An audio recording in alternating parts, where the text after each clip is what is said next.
Bien, ahora vamos a conversar con el consultor y conferencista internacional, Rowan Gibson.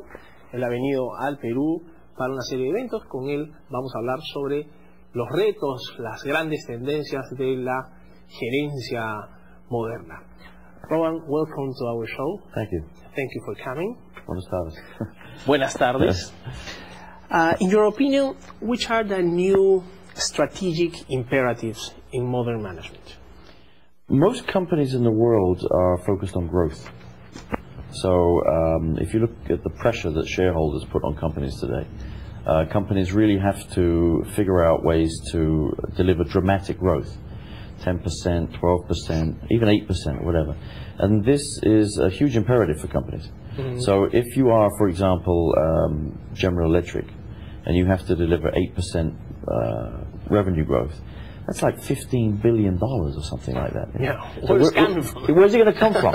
So basically the only answer left is innovation. We've done all the cost cutting and the downsizing and the Six Sigma and the mergers and whatever else. So the only way you're going to deliver dramatic growth is like $15 billion, like the size of Nike. That's a huge thing. Yeah. You have to do that in a year, 12 months. So you can only basically achieve that through innovative growth opportunities. The other imperative is renewal, because we live in a world that's constantly changing. I mean, it's a cliche, but it's nevertheless true. We've never ever had anything like this level of change, mm-hmm. and the speed of change. Competition coming from everywhere. Your products, your services, your capabilities become very quickly commoditized. The world is tougher right now. Very right? tough, and customers are now tougher than they ever were before. They have lots of choices, lots of companies that want their money, and therefore the customer will give that money to whoever does business in the way that suits them best. And again, the only way you're going to continually renew your business model to deal with that level of change is through innovation. This is exactly something that it is easier to say than to execute, right? Yes. Okay, how to start? Easier. Much easier. Much easier. Right? How to start the innovation and the renewal process inside that corporation? Well, there are two things. One is I teach a systematic methodology for generating breakthrough strategy innovations. It's called the 4 lenses of innovation. Mm-hmm. So lenses. Yeah. And basically, by using those lenses, you can discover ways to innovate around your strategy. So here are the 4 lenses. The first is challenging orthodoxies in your industry, in your company, challenging the way you've always done things. The second lens is called harnessing trends. That's really trying to get a grip on all of the changes that are going on in the world, demographic changes, lifestyle changes, technology changes, geopolitical changes, and so on, and bringing those the impact of change into your business model. The third lens is called leveraging resources. So it's about using your skills and your assets in new ways. And the fourth is called understanding unmet needs. So trying to get under the skin of the customer and figure out those needs that the customer has. Maybe the customer's not even aware of yet. So this is a systematic methodology for discovering breakthrough innovations. And the second thing I would say to that is, it's one thing to generate ideas, but if those ideas never go anywhere inside the company, it's useless. It's a waste of time. So the second part of the story, maybe even the biggest part, is how do we build a deep... Within the company? Yeah, a deep capability, a sustainable capability inside the company, a system, an innovation system for taking ideas and basically taking them from mind to market. That's really, you need a sustainable enterprise system inside the company to make that possible. This sounds a matter of innovation. This is something related with motivation within the organization and to work with people, which is always a challenge for managers, for top managers. Yeah. How do you recommend a strategy to start working with human resources? Yeah, well, human resources, for many years as a department, human resources was always like the poor little brother of departments like marketing and IT and others that would not seem to be, if you like, more exciting than HR. But if you're going to make innovation a deep capability, sustainable, then HR moves to center stage.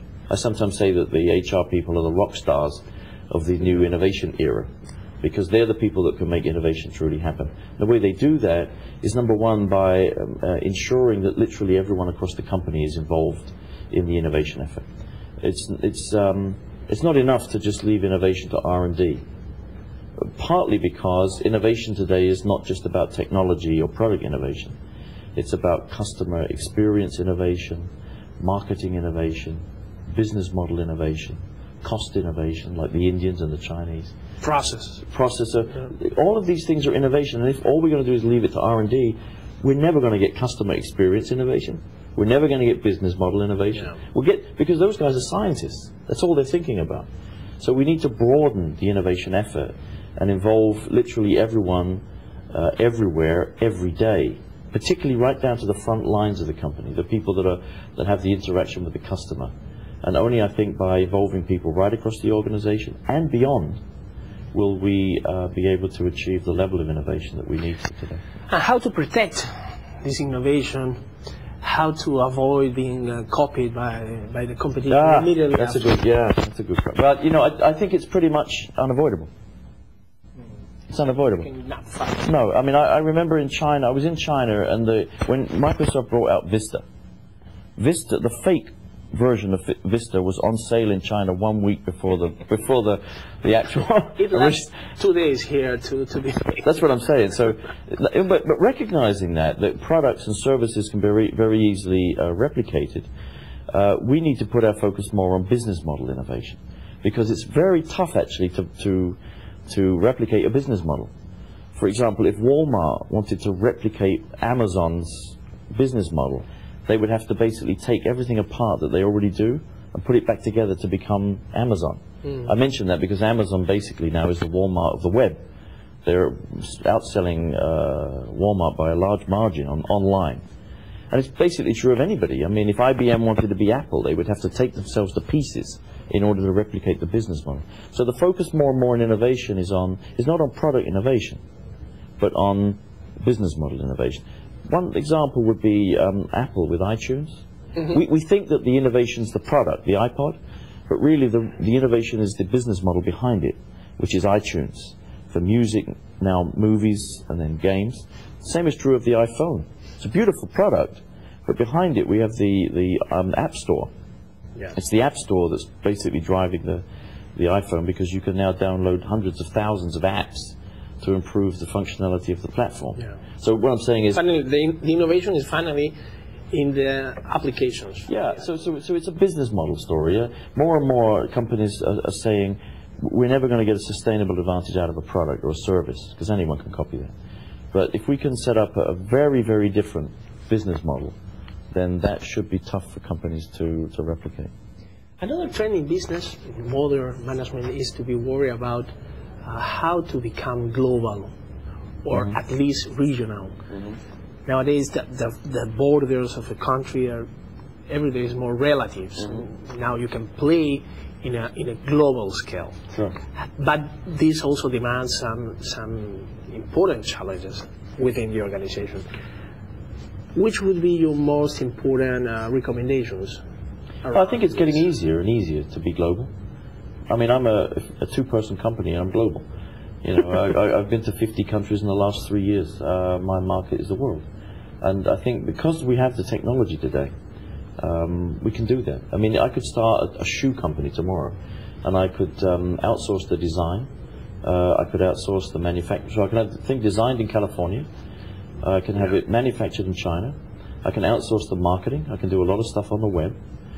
Basically, I can start a global company tomorrow from my living room. So I think it's much easier than it ever was before. You don't really need the huge economies of scale that we used to have in the 50s and 60s and 70s. In fact, sometimes I think that those things work against us today, rather than being an advantage. Emerging markets constitute a huge opportunity for entrepreneurs. Yeah. We, for instance, in Peru, we have a lot of entrepreneurs starting businesses every day, but we still have mortality, high mortality. Company mortality. Yes, company mortality. How to deal with this dilemma, opportunities and mortality in the same room? Yeah, like we said, it's a tough world, you know, deal with it. Companies today, I think, one of the problems with entrepreneurs is they come up with a great idea, and then they spend the rest of their time just trying to perfect the same idea, rather than moving on to the next game. And so that's really what it's about. To go back to Apple, Apple was a computer company. Now, what are they now? They've moved from computing into consumer electronics. In fact, they used to be called Apple Computer, now it's Apple. So I think for the entrepreneurs today, you need your big idea to start the company, but as quickly as possible you want to move on. Perfecting your original idea, but then moving on to other ways to expand the business, to go into new lines of business, new geographic markets, as you said, globally, new customer groups that you weren't addressing before. As I said early on, the real challenge is renewal, is strategic renewal. So that the challenge is to change as fast as the environment is changing around you, to create new sources of profit before the old ones disappear, and to reinvent your strategy and your business model before they become obsolete. That's the real challenge today. Absolutely, absolutely. And what about the possibility to keep success over the time? I mean, you can gain first positions, you can gain good shares of the market. How to keep them? How to keep the success story over the years? Again, the same renewal. Yeah. With the risk of repeating myself again, that is what it's about. The only way to continue a successful model is to continually renew it. That's the only way. It doesn't matter if you are a country. It doesn't matter if you're a city. It doesn't matter if you're a pop star. It doesn't matter if you're a company, whatever. The issue today, the real race, is not the race for growth, although I said that's very important. The real race is the race for renewal. Because what kills you today is not that you're not growing fast enough. What kills you is when you miss some critical bend in the road and a competitor comes out of nowhere and your business is over. So it really is about renewal, and the only way you're going to get that renewal is by continuous innovation at the level of the business model. How do you see the financial world after the world crisis? Yeah, there are a lot of apologies. We say in English, the financial services industry has had to eat humble pie. They have to be a little bit more humble about where they were. I just spent some time with a very large bank in Central America. In fact, 2 days with the bank, reinventing themselves. And one of the messages was, don't throw out innovation.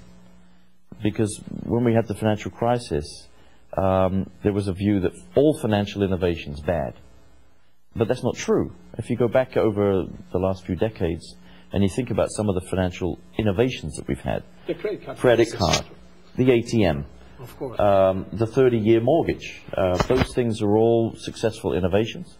We now have PayPal, online transactions, online banking, mobile banking. Online brokers. Exactly. So Charles Schwab, selling equities online. So all that stuff. In fact, there are many more. In fact, today we now have things like Zopa, which is peer-to-peer banking.